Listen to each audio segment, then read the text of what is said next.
ನಮಸ್ಕಾರ ಫ್ರೆಂಡು, ಇವತ್ತು ನಾವು ಬಂದಿರೋದು ಕೊಟ್ಟಿಯೂರಿಗೆ. ತುಂಬಾ ಖುಷಿ ಆಗ್ತಿದೆ ಮಾತ್ರ. ಬನ್ನಿ ಹೋಗೋಣ. ನೋಡಿ ಇಲ್ಲಿ ಪಕ್ಕದಲ್ಲೇ ಕಲ್ಯಾಣಿ ಇದೆ, ಎಲ್ಲ ಇಲ್ಲೇ ಸ್ನಾನ ಮಾಡ್ತಾರೆ. ಬನ್ನಿ ತೋರಿಸ್ತೀನಿ ಇಲ್ಲಿ ಅಂತ. ನೋಡಿ ಕೆಳಗಡೆ ಎಲ್ಲ ಸ್ನಾನ ಮಾಡ್ತಾ ಇದ್ದಾರೆ ಮಾತ್ರ, ತುಂಬಾ ಸಖತ್ತಾಗಿದೆ. ಬನ್ನಿ ಮುಂದೆ ಹೋಗೋಣ ನೋಡ್ಕೊಂಡು.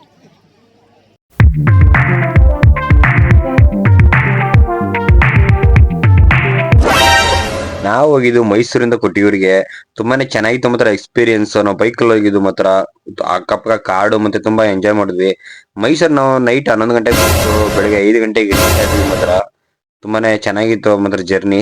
ಯಾಕೆಂದ್ರೆ ಸಿಕ್ಕಾಪಟ್ಟೆ ಮಧ್ಯ ಟ್ರಾಫಿಕ್ ಇತ್ತು, ಅದರಿಂದ ನಮ್ಗೆ ನೀವು ನೈಟ್ ಬರ್ತೀನಿ ಅಂದ್ರೆ ಗೋಣಿಕೊಪ್ಪ ವಿರಾಜಪೇಟೆ ಆ ಸೈಡ್ ಮಾತ್ರನೇ ಬಿಡೋಂಥದ್ದು. ಆ ಸೈಡ್ ಹೋದ್ರೆ ತುಂಬಾ ಎಕ್ಸ್ಪೀರಿಯನ್ಸ್ ಇರುತ್ತೆ ನಿಮ್ಗೆ. ಮತ್ತೆ ನೀವು ಹೋಗ್ತಾ ಇರ್ಬೇಕಾದ್ರೆ ಆನೆನು ಮಧ್ಯೆ ನೋಡ್ಬೋದು, ತುಂಬಾ ಚೆನ್ನಾಗಿರುತ್ತೆ. ನೀವು ನಾಗರಹೊಳೆ ಮತ್ತೆ ಬಂಡೀಪುರ ಸೈಡ್ ಹೋಗ್ತೀನಿ ಅಂದ್ರೆ ನೈಟ್ ಅಲ್ಲಿ ಅಲೋ ಇಲ್ಲ, ಸಂಜೆ 6 ಗಂಟೆಗೆ ಲಾಸ್ಟ್. ಇದು ಬೆಸ್ಟ್ ರೂಟ್ ಅಂದ್ಕೊಳ್ಳಿ ನೀವು ಹೋಗ್ತೀನಿ ಅಂದ್ರೆ ನೈಟ್ ಜರ್ನಿಗೆ. ಮಾದಾಪುರ ಬೇಡ್ತಾ ನಾವು ಶಿರೋತ್ರಿಗೆ ಪಾದಯಾತ್ರೆ ಮಾಡ್ಕೊ ಹೋಗ್ತಿದ್ವಲ್ಲ, ಹಂಗೆ ಇವರೆಲ್ಲ ಪಾದಯಾತ್ರೆ ಮಾಡ್ಕೊ ಬರ್ತಾ ಇದ್ರು. ಮಿನಿಮಮ್ ಅಂದ್ರು 15 ಕಿಲೋಮೀಟರ್ ಹಿಂದೆನೆ ನಡ್ಕೊ ಬರ್ತಾ ಇದ್ರು. ತುಂಬಾನೇ ಚೆನ್ನಾಗಿತ್ತು ಮಾತ್ರ. ಮತ್ತೆ ನಿಮ್ಗೆ ಇಲ್ಲಿ ಪಾರ್ಕಿಂಗ್ ವ್ಯವಸ್ಥೆಗೆ ಬರ್ತೀನಿ ಅಂದ್ರೆ ನಾವು ಯಾವ್ದೋ ಸ್ಕೂಲ್ ಹತ್ರ ಪಾರ್ಕ್ ಮಾಡಿದ್ವಿ. ಬೈಕ್ ನ 1 ರೂಪಾಯಿನೇ ಇಸ್ಕೊಂಡಿಲ್ಲ, ಸ್ಕೂಲ್ ಹತ್ರ ಪಾರ್ಕ್ ಮಾಡಿರ್ಕ. ಮತ್ತೆ ನೀವು ಇಲ್ಲಿ ನೋಡ್ತಾ ಇರ್ಬೋದು, ಇಲ್ಲಿ ಲಗೇಜ್ ಗೆ ಮುಡುಕ್ತೀನಿ ಅಂದ್ರೆ ಕೇವಲ 50 ರೂಪಾಯಿ ಮಾತ್ರ ಇಸ್ಕೋತಾರೆ. ಸಣ್ಣ ರೂಮ್ ಗಳು ಇರ್ತವೆ ನೋಡಿ ಲೆಫ್ಟ್ ಸೈಡ್ ಅಲ್ಲಿ, ಅಲ್ಲಿ ಹೋಗಿ ಲಗೇಜ್ ನ ಇದ್ ಮಾಡ್ಕೊಳ್ಳಿ. ಮತ್ತೆ ಅಲ್ಲೇ ಅಕ್ಕಪಕ್ಕ ಸ್ಥಾನಕ್ಕೂ ವ್ಯವಸ್ಥೆ ಮಾಡಿರ್ತಾರೆ, ಮಾಡಂಗಿರ ಮಾಡಿ. ತುಂಬಾ ರಶ್ ಇರುತ್ತೆ ಮಾತ್ರ. ನೋಡಿ ಇದು ಕಲ್ಯಾಣಿ ಹತ್ರನೂ ಅಷ್ಟೇ, ಆರಾಮಾಗಿ ಇರುತ್ತೆ. ಹೋಗಿ ಸ್ನಾನ ಮಾಡಂಗಿರ ಸ್ನಾನ ಮಾಡ್ಕೊಳ್ಳಿ. ಫಸ್ಟ್ ಡಿಸೈಡ್ ಮಾಡ್ಕೊಳ್ಳಿ ಕ್ಯೂ ಅಲ್ಲಿ ಹೋಗ್ಬೇಕಾ ಬೇಡವಾ ಅಂತ. ಇಲ್ಲ ಡೈರೆಕ್ಟ್ ಹೋಗಿ ದರ್ಶನ ಮಾಡ್ತೀನಿ ಅಂದ್ರೂ ಮಾಡ್ಬೋದು. ನೀವು ಹಂಗೆ ಮಾಡ್ತೀನಿ ಅಂದ್ರೆ ದೇವ್ರು ಸ್ವಲ್ಪ ದೂರದಿಂದ ಕಾಣುತ್ತೆ, ಸ್ವಲ್ಪ ಕಾಣುತ್ತೆ ಅಷ್ಟೇನೆ. ನೀವು ಕ್ಯೂ ಅಲ್ಲಿ ಹೋದ್ರೆ ಹತ್ತಿರದಿಂದ ನೋಡ್ಬೋದು, ಅಷ್ಟೇ ಡಿಫ್ರೆನ್ಸ್. ಅಂದ್ರೆ ಸ್ವಲ್ಪ ದೂರದಿಂದ ಹತ್ತಿರದಿಂದ ಎರಡು ಡಿಫ್ರೆನ್ಸ್ ಆಗೋದು. ಕ್ಯೂ ಅಲ್ಲಿ ಹೋಗಿ ನಿಮ್ಗೆ ಟೈಮ್ ಇಲ್ಲ ಅಂತಂದ್ರೆ ನೀವು, ನಾ ಬೆಸ್ಟ್ ಹೇಳೋದಂದ್ರೆ ನೀವು ದೂರದಿಂದ ನೋಡ್ಕೊ ಹೋಗ್ಬೋದು. ಮುಂದೆ ಹೋಗ್ಬಿಟ್ಟು ಕ್ಯೂ ಅಲ್ಲಿ ಮುಂದೆ ಹೋಗ್ತೀನಿ ಅಂದ್ರೆ ಅಲ್ಲಿನ ಅಧಿಕಾರಿಗಳು ಜಗಳ ಆಡ್ತಿರ್ತಾರೆ. ಇದೇ ಮೇನ್ ರೀಸನ್ ಜಗಳ ಹೋಗಕ್ಕೆ. ಸಿಕ್ಕಾಪಟ್ಟೆ ಕ್ಯೂ ಇತ್ತು, ಯಾಕೆಂದ್ರೆ ನೈಟ್ ಫುಲ್ ಎಲ್ಲ ಇರೋರೆಲ್ಲರೂ ಬೆಳಿಗ್ಗೆ ಮಾರ್ನಿಂಗ್ ಓಪನ್ ಅಲ್ವಾ ಟೆಂಪಲ್, ಅದರಿಂದ ಎಲ್ಲ ವೆಯ್ಟ್ ಮಾಡ್ತಾ ಇದ್ರು ತುಂಬಾನೇ. ನೋಡಿ ನಾವು ವೆಯ್ಟ್ ಮಾಡ್ತಾ ಇದೀವಿ ತುಂಬಾನೇ. ಎಷ್ಟು ಜನ ಇದಾರೆ ಅಂದ್ರೆ ಸಿಕ್ಕಾಪಟ್ಟೆ ಜನ ಇದ್ರೆ. ನಾವು ಹೋದಾಗ ನಾವು ರಿಟರ್ನ್ ಬರ್ಬೇಕಾದ್ರೆ ಇಷ್ಟೊಂದು ಜನ ಇರ್ಲಿಲ್ಲ, ತುಂಬಾ ಫ್ರೀ ಇತ್ತು ಕಂಪೇರ್ ಟು ನಾವು ರಿಟರ್ನ್ ಬರ್ಬೇಕಾದ್ರೆ. ನಾವು ದರ್ಶನ ಎಲ್ಲ ಆಗಿದ್ದು 9:30 10 ಗಂಟೆ ಅನ್ಕೋತೀನಿ. 3 to 4 hours ತಗೊಳುತ್ತೆ ದರ್ಶನಕ್ಕೆ. ಡಿಪೆಂಡ್ಸ್ ಅಪಾನ್ ಅವ್ರು ಹೇಳಿದ್ರು. ಎಲ್ಲ ಟೈಮ್ ಹಿಂಗೆ ಇರಲ್ಲ, ಅಲ್ಲಿ ಒಳಗಡೆ ದರ್ಶನಕ್ಕೆ ಹೆಂಗ್ ಬಿಡ್ತಾರೆ ಅದ್ರ ಮೇಲೆ ಡಿಪೆಂಡ್ ಆಗುತ್ತೆ ಅಂತ ಹೇಳ್ತಾ ಇದ್ರು. ನೋಡ್ತಾ ಇರ್ಬೋದು ಹೋಯ್ತಾ ಇರ್ಬೇಕಾದ್ರೆ ಯಾವ ರೀತಿ ಇದೆ ಅಂತ. ತುಂಬಾನೇ ಖುಷಿ ಆಗ್ತಿತ್ತು ಮಾತ್ರ ಒಂದೊಂದು ಹೆಜ್ಜೆ ಹೋಗ್ತಾ ಇರ್ಬೇಕಾದ್ರು. ಇಲ್ಲಿ ನೀವು ಮನೆಗೆ ಪ್ರಸಾದ ಗೀಸ ತಗೋತೀನಿ ಅಂದ್ರೆ ಎಲ್ಲ ಇಲ್ಲೇ ರೇಟ್ಸ್ ನೋಡಿ, 50 ರೂಪಾಯಿ 40 ರೂಪಾಯಿ ಮತ್ತೆ 100 ರೂಪಾಯಿ. ಪಾಯಸಂ ಅಂತ ಇರುತ್ತೆ ಇಲ್ಲಿ. ತುಂಬಾ ಚೆನ್ನಾಗಿ ಇರುತ್ತೆ. ನೀವು ಮನೆಗೆ ತಗೋತೀನಿ ತಗೊಂಡೋಗಿ. ಮತ್ತೆ ಸಿಕ್ಕಾಪಟ್ಟೆ ಕ್ಯೂ ನೋಡಿ ಅಷ್ಟ್ರ ಮಟ್ಟಿಗೆ ಇದೆ ಅಂತ.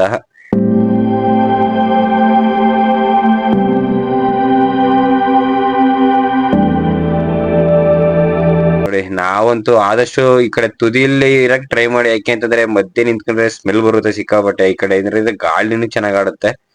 ಮತ್ತೆ ನೋಡಿ ಇದೇ ಆನೆ.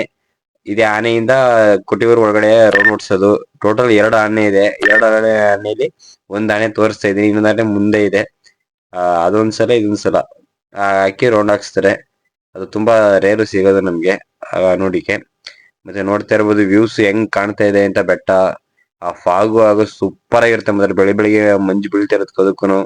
ಮತ್ತೆ ನಮಗೂ ಡ್ರೈವಿಂಗ್ ಮಾತ್ರ ಒಳ್ಳೆ ಎಕ್ಸ್ಪೀರಿಯನ್ಸ್ ಅಂದ್ಕೊಳ್ಳಿ. ಮಧ್ಯೆ ಬರ್ತಾ ಇರ್ಬೇಕಾದ್ರೆ, ಯಾಕೆಂದ್ರೆ ಅಷ್ಟು ಸಖತ್ತಾಗಿತ್ತು ಮಾತ್ರ. ಇಲ್ಲಿ ನೋಡ್ತಾ ಇರ್ಬೋದು ಲಾಟರಿ ಟಿಕೆಟ್ ಎಲ್ಲ ಮಾರ್ತಾ ಇರ್ತಾರೆ. ನೀವು ಲಾಟರಿ ಟಿಕೆಟ್ ತಗೊಂಡು ನಿಮ್ಗೂ ನಿಮ್ಮ ಅದೃಶ್ಯ ಎಷ್ಟಿದೆ ಅಂತ ಚೆಕ್ ಮಾಡ್ಕೋಬಹುದು. ಅಷ್ಟು ಮಟ್ಟಿಗೆ ಇರುತ್ತೆ ನೋಡಿ.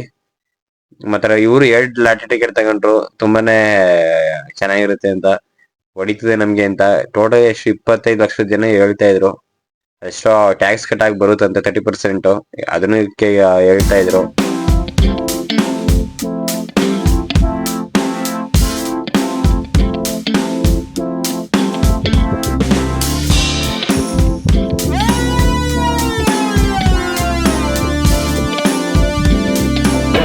ಜನ ನೋಡಿ ಯಾವ ರೀತಿ ಇದಾರೆ ಅಂತ, ಭಯಂಕರ ಮಾತ್ರ.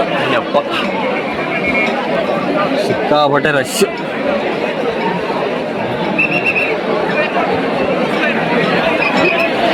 ಜಗಳ ಏನಕ್ಕಪ್ಪ ಆಗೋದು ಅಂದ್ರೆ ಮಧ್ಯೆ ಕ್ಯೂ ಅಲ್ಲಿ ನುಗ್ತಾ ಇರ್ತಾರೆ.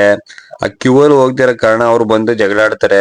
ಕ್ಯೂ ಅಲ್ಲಿ ಹೋಗಿ ಕ್ಯೂ ಇಂದ ಅಲ್ಲಿಂದ ಬಂದಿರ್ತಾರಲ್ಲ, ಮಧ್ಯೆ ಯಾಕೆ ನುಗ್ತೀರ ಅಂತ ಹೋಗಿ ಜಗಳ ಆಡ್ತಾ ಇರ್ತಾರೆ ಅಲ್ಲಿ. ಅದೇ ಮೇನ್ ರೀಸನ್ ಜಗಳ ಆಗೋದಕ್ಕೆ. ಡ್ರೈವ್ ಇನ್ ಬೀಚ್ ಅಂತ ಇದೆ, ಅಲ್ಲಿ ಹೋಗೊಂದ್ಸಲ ಟ್ರೈ ಮಾಡಿ. ತುಂಬಾನೇ ಚೆನ್ನಾಗಿರುತ್ತೆ ಮಾತ್ರ ಎಕ್ಸ್ಪೀರಿಯನ್ಸ್. ಹಸ್ತೂರ ಬಂದಿರ್ತಾರೆ. ಕೇವಲ 60 ಕಿಲೋಮೀಟರ್ ಮಾತ್ರ ಇರುತ್ತೆ ಅಲ್ಲಿಂದ. ನೀವು ಜಾಸ್ತಿ ಜರ್ನಿ ಅನ್ಸೋದು ಇಲ್ಲ ಹೋಗ್ತಾ ಇದ್ರೆ. ಚೆನ್ನಾಗಿರುತ್ತೆ ಮಾತ್ರ. ಕೇರಳ ಎಕ್ಸ್ಪ್ಲೋರ್ ಮಾಡ್ದಂಗೆ ಇರುತ್ತೆ ಮಾತ್ರ. ತುಂಬಾ ಚೆನ್ನಾಗಿರುತ್ತೆ ಜರ್ನಿ ಮಾತ್ರ. ನೀವು ನಿಮ್ ಫ್ರೆಂಡ್ ಜೊತೆ ಬಂದಿರ ಹಿಂಗೆ ಲೈಫ್ ಎಂಜಾಯ್ ಮಾಡ್ತಾ ಬನ್ನಿ ಮಾತ್ರ. ತುಂಬಾ ಚೆನ್ನಾಗಿದೆ ಮಾತ್ರ.